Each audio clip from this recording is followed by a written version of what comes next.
Photolemur, powered by AI. Hello, today we'll be looking at Photolemur. It's said to fix photos with AI. It's the #1 automatic photo editor according to the homepage. It uses AI to fix or improve your pictures. It boasts being a one-stop automatic shop. The homepage shows you test pictures here, tells what it can do, color recovery, sky enhancement, exposure compensation, foliage enhancement, and smart dehaze. How is it? It looks like this. Very simple. You got help, updates, stuff, settings. You can turn on lens corrections. You can install plugins for Photoshop and Lightroom. You can import here, you can import here, you can open sample, you can drag and drop.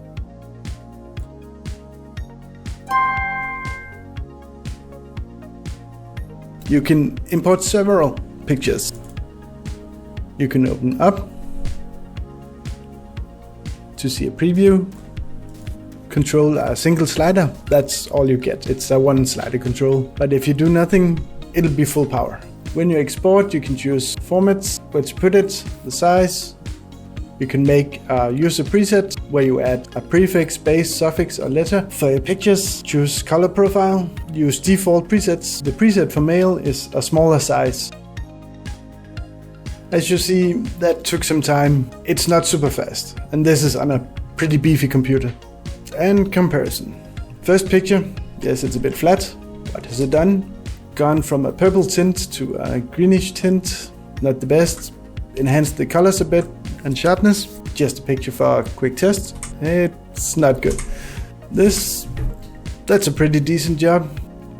And here, it's okay. A lot of noise introduced, and the tint goes purple from a little bit greenish.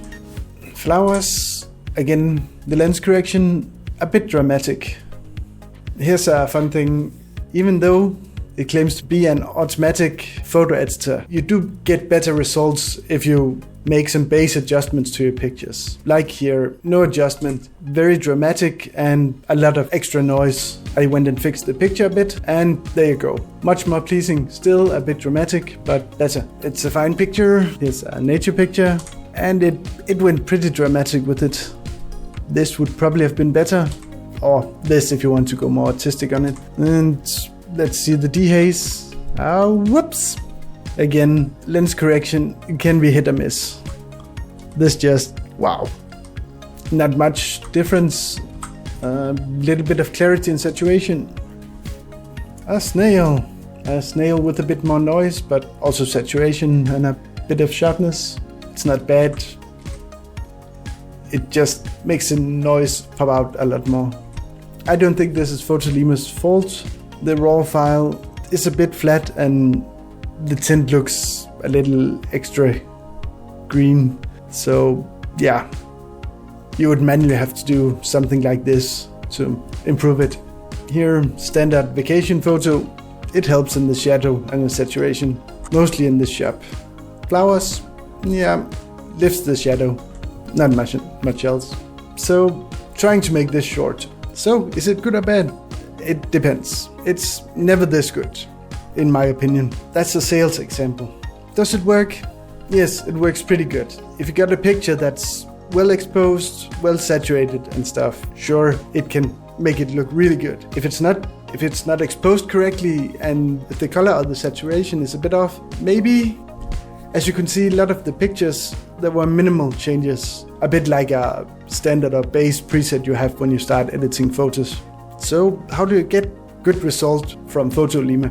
Well, the best way I found is you go into your photo editor, take care of the basic adjustments, and then run it through, and then you get a pretty decent version. If you took this picture, for example, fix the exposure, tone, color, sky, all of that, threw it into Photolemur, then you would get this. But in my experience, you need pretty good photos to begin with. If you got your parents' holiday snapshots taken from a regular point-and-shoot camera, I would say 80% of the time it makes no difference or makes the picture worse. And that's one of the situations where I hope this would help, but it goes a bit extreme sometimes. And it could get better in the future. They're working on it and it already has gotten a lot better. Just the last thing, I've not seen it be able to do something as drastic as this. Or this, maybe this.